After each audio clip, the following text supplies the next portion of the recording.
Hello everyone, welcome once again to another Power BI and DAX related tutorial. So we are learning DAX functions, and in this tutorial we are learning about average and average A DAX functions with example. So in DAX, average A and average are used to calculate the mean of column values, but they differ in how they handle non-numeric values. So that is the main area why they differ. Now in average function, its description is simple. It calculates the arithmetic mean average of numerical value in a column. It ignores blank and non-numeric values, example text or logical values. Its syntax is simple, that is average of column. Its behavior include only numeric values in the calculation, and it will automatically ignore blank and non-numerical values. On the other hand, the average A function, it calculates the arithmetic mean or average of values in a column, evaluating non-numeric values as follows. If true, it is treated as 1. Suppose in a column true is written, it will be treated as 1. False as non-numeric text are treated as 0. So if a text is non-numeric or a boolean value false is written in a column, it will be treated as 0. Blanks are also treated as 0. Its syntax is just similar to average, but it is called average A. Now what is the behavior here? It includes numeric and non-numeric values in the calculation, assigning specific values to non-numeric data. Let's see some example. So here we are considering order ID, sales, profit, region and discount from the sample superstore dataset that we are learning. So here you can see we have order ID, discount, sales, region. We have this type of values, sales, discount, etc.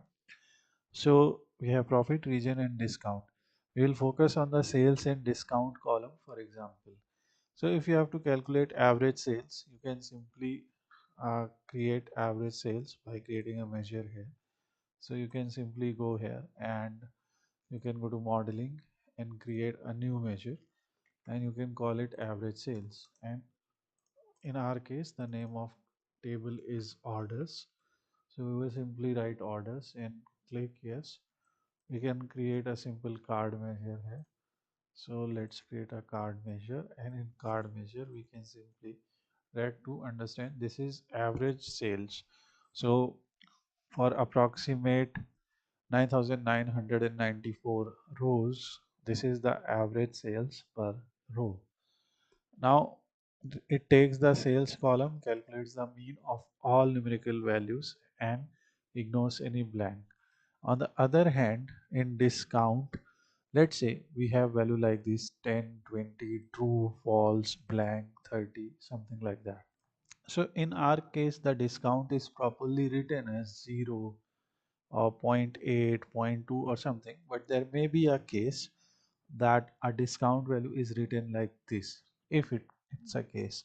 So in that case, if you will write average discount, so how it will work is it will consider the numerical values 10, 20, 30, and true is treated as 1. So if true is written, it will consider it as 1, that is the difference, and false and blanks are treated as 0.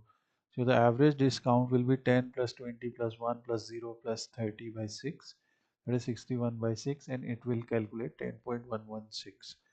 On the other hand, if we do average instead of average A here, so it will consider only the numerical values and add them and divide by the count of numerical values to get the average. So let's see the comparison of results. 10 will be included in both, 20 will be included in both, true will be ignored here, false will be ignored, blank value will be ignored here. Here it will be treated as 1, treated as 0, treated as 0, and it will be included. So practical applications is we can calculate average sales, we can calculate average discount. So again, if your value is like that, we have already understood the key difference. Numerical values are included, logical values like true or false are ignored, non-numeric text in blank are ignored in average but not in average A. So you have to use average for clean numeric column where non-numeric values should be ignored, and you have to use average A when dealing with mixed data type such as numeric, logical and text values, and you want to those numerical values to contribute to the calculation. So I hope you understood this concept. Just try them, and we will include this link in the description so that you can copy and paste these functions in your examples.